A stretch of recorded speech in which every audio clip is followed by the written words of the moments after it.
I'm Travis Seifman. I'm a PhD candidate in history at University of California at Santa Barbara at UCSB.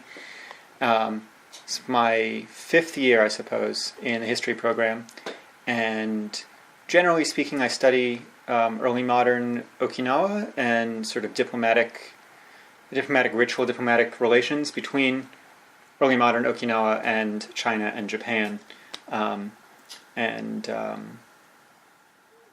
Currently this year I got a fellowship from the Japan Foundation, so I'm a Japan Foundation fellow for this year, and working as a visiting researcher, working on my own dissertation research at University of the Ryukyus here in Okinawa. As I explain in the fuller paper, Okinawa is a series of small islands just south of Japan, and it used to be an independent kingdom, a completely separate culture.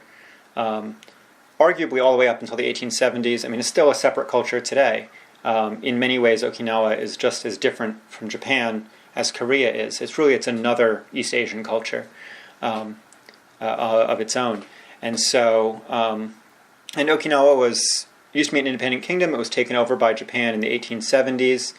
Okinawa suffered suffered very heavily in World War II. And then today, there's a very strong American military presence in Okinawa, and there's a lot of sort of tension between the locals and this sort of ever-present military presence in their lives. So there's all these various different historical and sort of political issues particular to Okinawa, and that's just a little bit of what I kind of wanted to share in terms of how that influences the art and what's going on in the Okinawan art world. I think we see a lot. Those of us who are, if you're attending exhibits at all, if you're engaged in the art world at all in California, in America, you're probably seeing plenty of art from all over the world, not just Europe, but maybe even, depending on what exhibits you're choosing to go to, you're going to see stuff from China, from Japan, from the Middle East, from Africa. But probably maybe not from Okinawa. And so whatever you may think of Japanese art, that's wonderful, and I love Japanese art, and I think we should learn more about it, and there's lots there. Here's one more story, here's one more bit, what's going on in Okinawan art. And for me, all of this kind of ties into a broader mission, I guess, if that's the right word, of sharing with people an opportunity to expand our worldviews and to think more globally, to have a stronger idea of what's going on in other parts of the world that's different from what we know in the American mainstream consciousness, and just learning about other interesting things, other important things elsewhere in the world.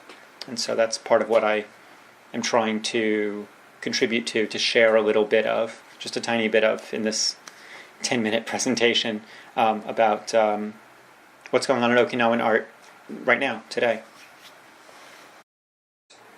Both trying to see what I take from it and what I think about it as who I am, as an American, as a foreigner, frankly, coming into it from a particular perspective, but then, trying to think about my own perspective, but also trying to think about what an Okinawan or Japanese audience might take away from it, trying to think about what the artist probably means from it.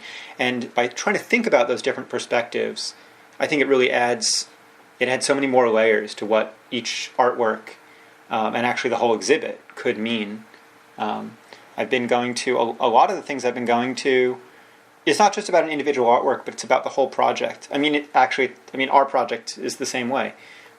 Who's putting this together, for what purpose, what is their sort of overarching intention or goal, and what can we think about that, and what does that maybe tell us about, what can we extrapolate from that about Okinawan society or Okinawan politics or whatever more broadly today. And so, I don't know, those are a lot of the things that I'm thinking about when I'm going and looking at some of these exhibits.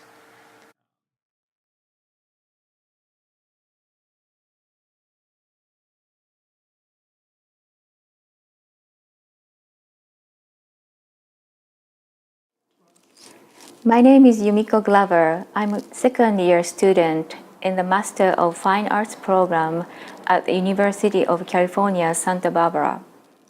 In the current body of work, I've been depicting youthful figures juxtaposed with elements that are associated with war, history, and technology of Japan, where I grew up.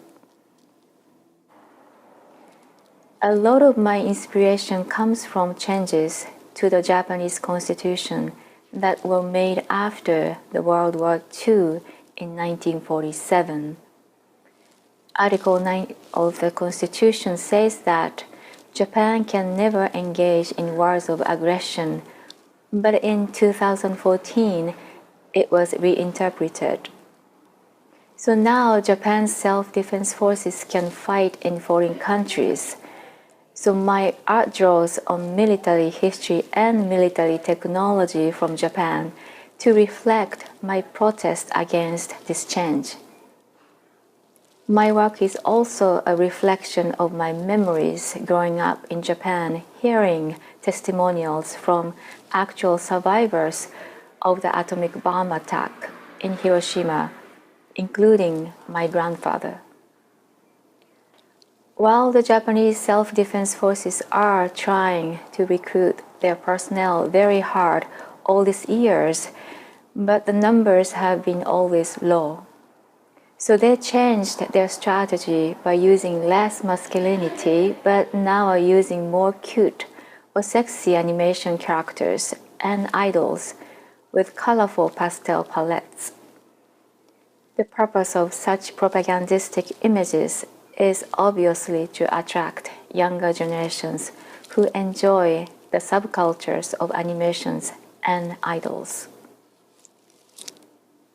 I've been tackling the social issues, war, and sexual politics of Japan.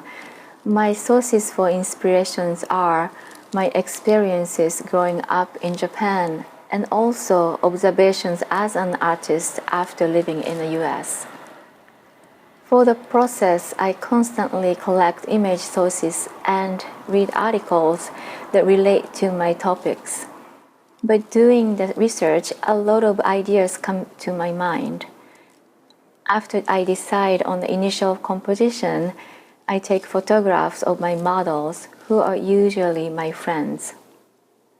Then I incorporate these images and juxtapose it with other elements that I collected or from imagination. By incorporating the figures and elements of my choice, I'm emphasizing the irony between war romanticized and actualized while pointing out the intergenerational ideology gaps in today's Japan. I don't expect all of my audience to have a prior knowledge nor interest in Japanese culture or history. However, it'll be my pleasure if they could stop a moment to think about these issues, which occurs in many other cultures.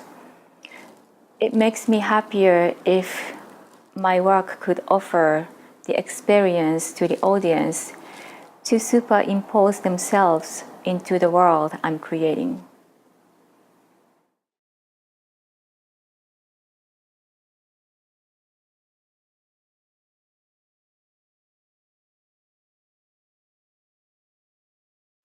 My name is Sabine Frühstück. I'm a professor of modern Japanese cultural studies here at the University of California, Santa Barbara, in the Department of East Asian Languages and Cultural Studies.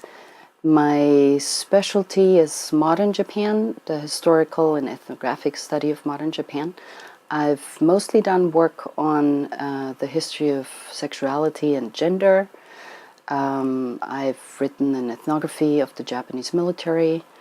I have two books coming out this year. One is titled Playing War and traces the history of the intersections and interactions of children with the military and with war throughout the 20th century. The other is an edited volume that I did together with Ann Walthall, a historian at UC Irvine. And that's a multi-sensory history of children and childhood in Japan.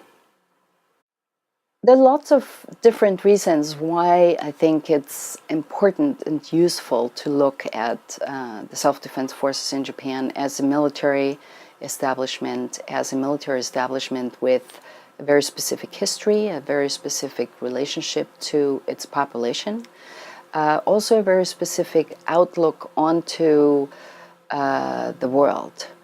I think we have, certainly in the United States, but also in other parts of the world, become very used to thinking that the way the American military exists within the United States and all over the world is normal. That's just how things are. And that's just how things are going to be for some reason. And I think in order to unsettle that sense of normalcy, of sort of a permanent militarized society and world, it's very useful to look at other countries and at other military establishments, and not just Japan, but certainly Japan, Canada, Northern European countries have very dramatically different kinds of missions they envision as their mission. Also very dramatically different kinds of self-consciousness about what their role within the military and within their societies are. Japan is certainly, the Japanese self-defense forces are certainly, if one wants to think along a spectrum, along a continuum of different kinds of military establishments, is certainly positioned at one end of that continuum in terms of its own population being comparatively ambivalent about its military. Okay? And what that means is an ambivalence that is based on a relative lack of understanding what the military actually does, and a relative lack of trust in the military. That lack of trust is partly informed by Japan's militarist past, and partly by the sort of limited ways in which the military informs the population about its various capacities and abilities. And so I think there's a lot to learn in terms of how military societal relations can be organized and might be better organized. But I think a look at the Japanese military and other militaries around the world can shed light onto how very normalized the militarized state of American society is, and how very different it is from lots of other countries in the world.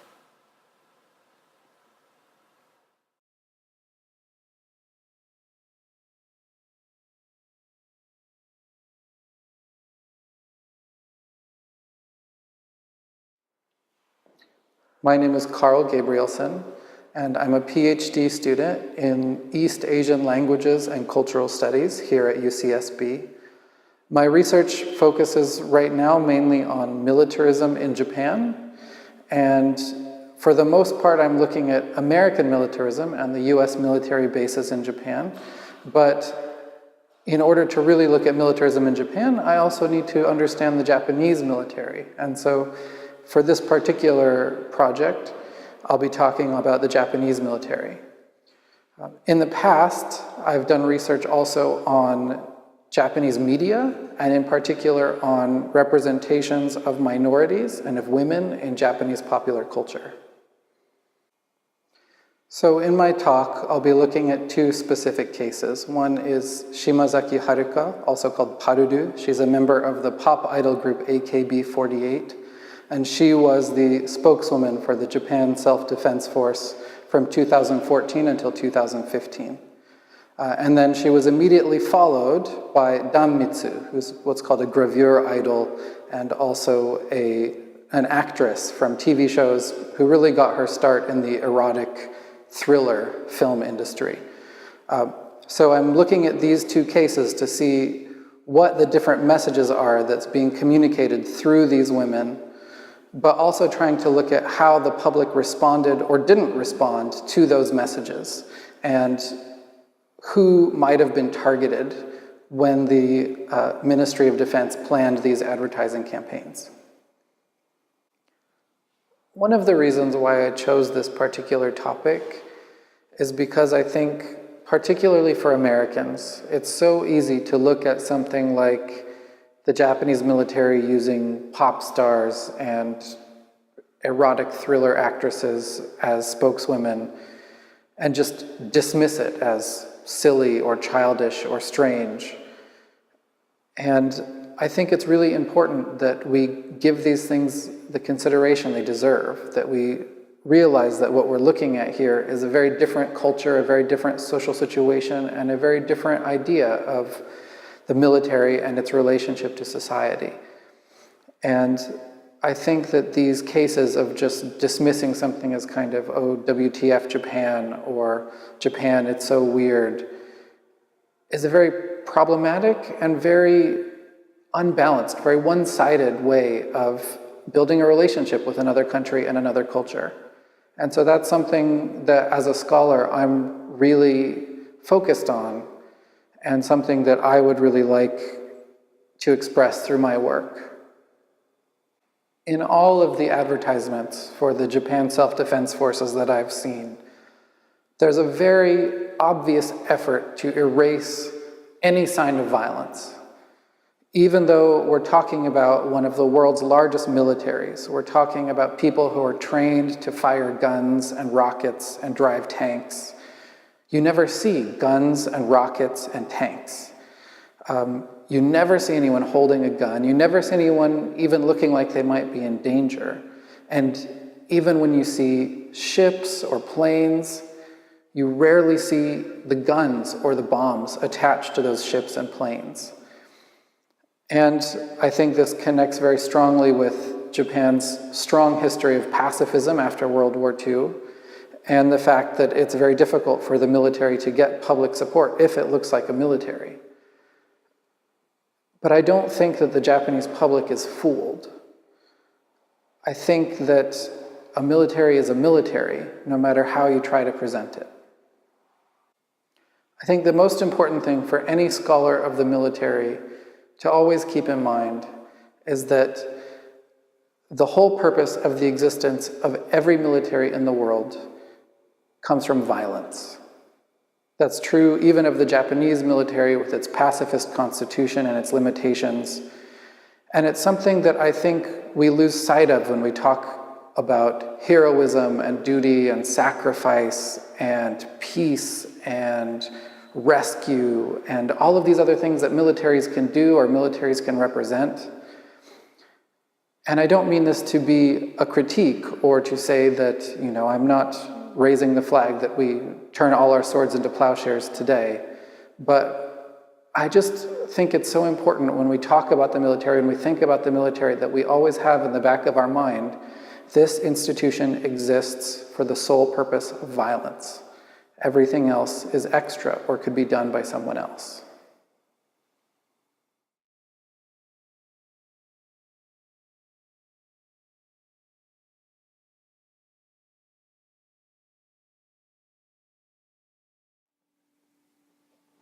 Hi, my name is Colin Raymond. I'm a second-year PhD student here at the University of California, Santa Barbara in the History of Art and Architecture department. My research focus is actually on post-war and contemporary Japanese art, new media, and video art as well. So my research focus for this particular project is about looking at the different types of media that particularly Japanese contemporary artists are looking to and drawing inspiration from in order to create their work. Increasingly, artists are looking to many different kinds of media like film, video, comics, even architecture, for example, and they're drawing inspiration from those objects and then using that to create their own artwork. But of course, those objects, in Japan or in China, depending on where you are, all across the world, the kind of objects that artists are looking at and they're interested in are rooted in their own historical and cultural context. So it's important to understand those sources that artists are looking at and understand those in their proper context in order to see exactly what a particular artist is doing with those kind of visual inspirations. So one thing that always struck me as an art historian of contemporary Japan is that when I tell people this, people who are outside of the field, that I do sort of contemporary Japanese art history, the first thing that most people say is, that means you must study anime or cartoons, you must study manga.